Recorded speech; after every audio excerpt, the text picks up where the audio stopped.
Vicky Angel by Jacqueline Wilson. Chapter 3. Can't I go and sit with Vicky, I beg? No, Pet, the doctors are busy working on her, said the nurse. I won't get in the way, I swear. I could just hold her hands. I did in the ambulance. Yes, you've been a really great girl. You've done your best for Vicky. But maybe you should go home now. I can't go home. What about your mom? Won't she be worried about you?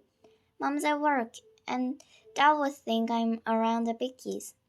We should try to get hold of them all the same. But she distracted from the subject of my parents because Vicky's mom and dad suddenly ran into causerie. Mrs. Worth had come straight from her obstetrics class. She's still in a shocky print lettered with some other else two big tracky trousers pulled on top for destiny. Mrs. Waters is still wearing her yellow hard hat from Billings sides. They gaze round desperately and then see me. Jay the good, where's Vicky? We just got the message. Is she badly hurt? What happened? She got knocked over by a car. She stepped out. She just ran straight into it. I gabbled. I heard a squirrel of brakes and that one high-pitched scream. The scream won't stop in my head. It's so loud maybe everyone can hear it too. Knocked over, said Mrs. Waters. Oh God, oh God.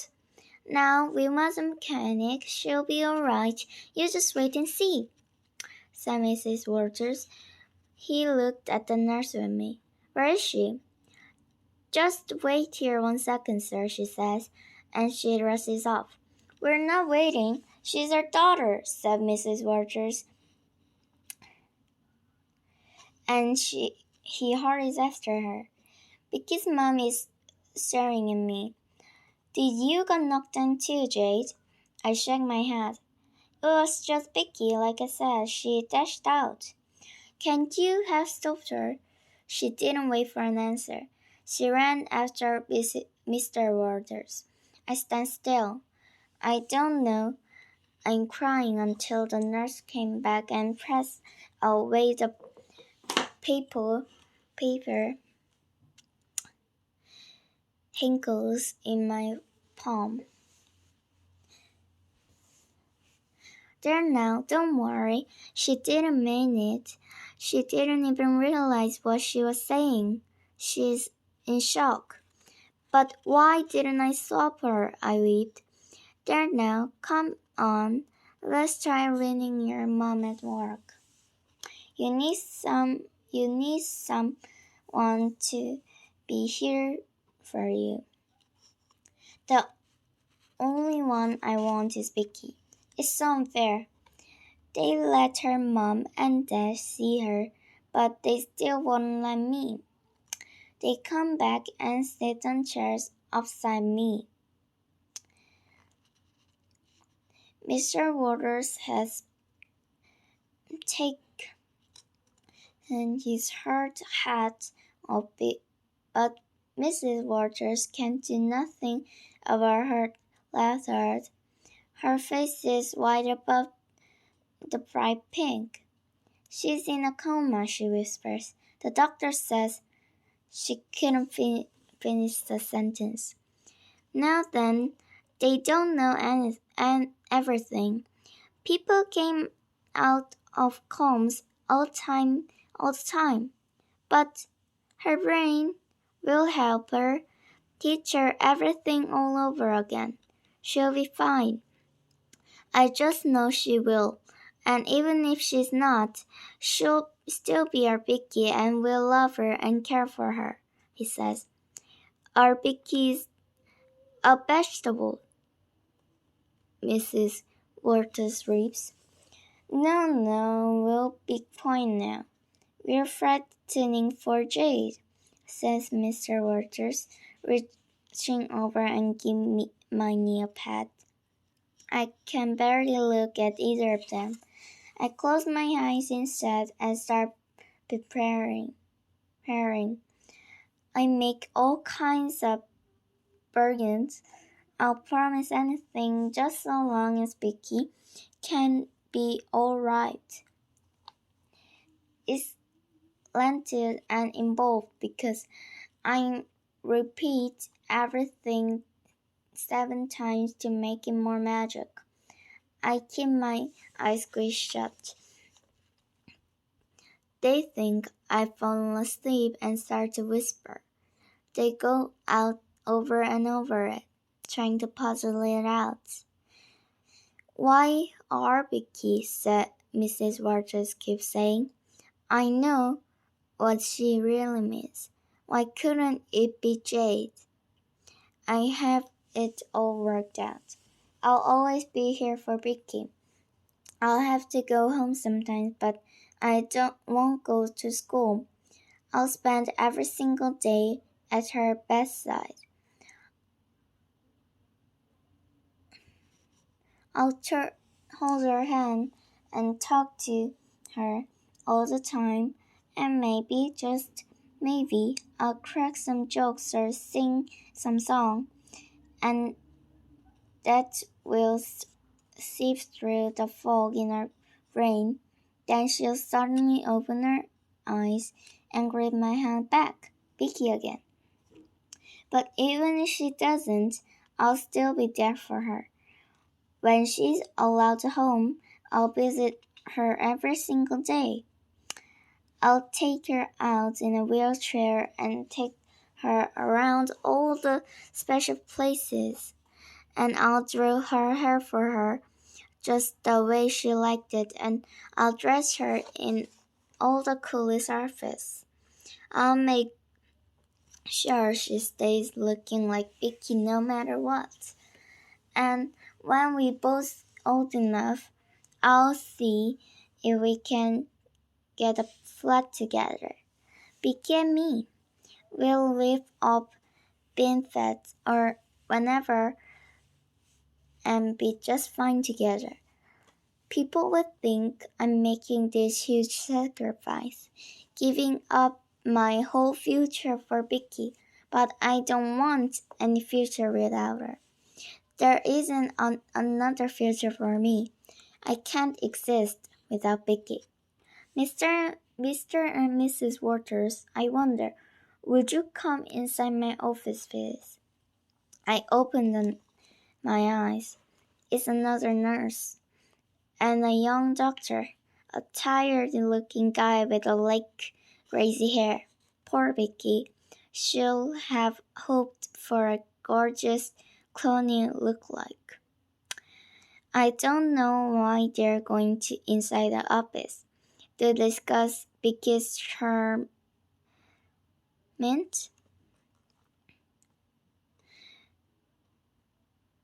Maybe they want to try an option. I watched them go and then close my eyes and try more bragging.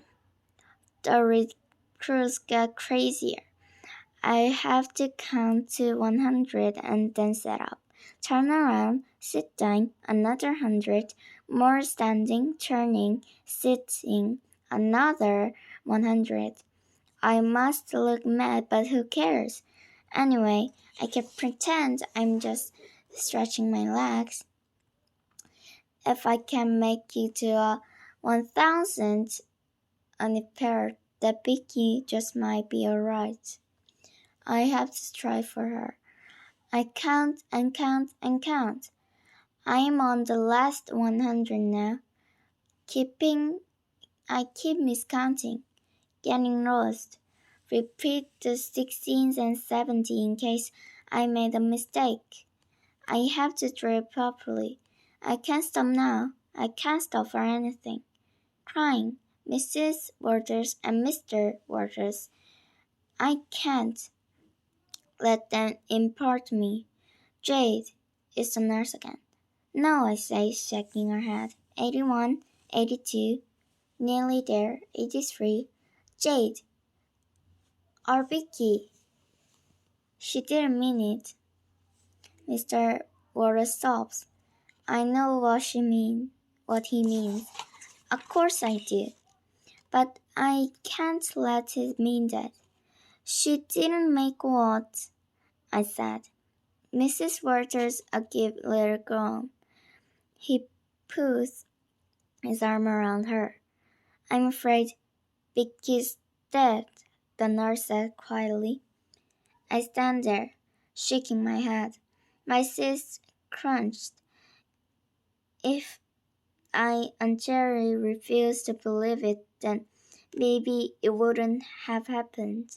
Come along, Jade, said Mr. Waters. You better come home with us. I I need to stay here.